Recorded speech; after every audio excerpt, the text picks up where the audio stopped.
स्पेनमध्ये मी गोष्ट बघितली आणि काम करणाऱ्या माणसांविषयी आपण काय विचार करतो हा विचार माझ्या मनात आला. आता बघा, मी रेटिरो नावाच्या एका पार्कमध्ये गेलो होतो. तिथे एक माणूस झाडत होता. त्याच्याकडे अशी काही साधनं होती की त्या माणसाला वाकायची सुद्धा गरज लागत नव्हती. अच्छा, हे फक्त तिथेच होतं का? तर असं नाही. माझ्याकडे कोलंबियातून 2 इंजिनियर आलेले होते. त्यांना मी आपल्याच एका कारखान्यात घेऊन गेलो.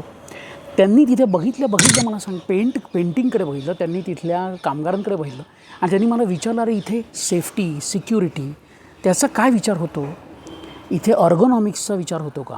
अर्गोनॉमिक्स म्हणजे आपल्या शरीराला, कामगारांच्या शरीराला मानवेल अशा ठिकाणी केलेली गेलेली योजना.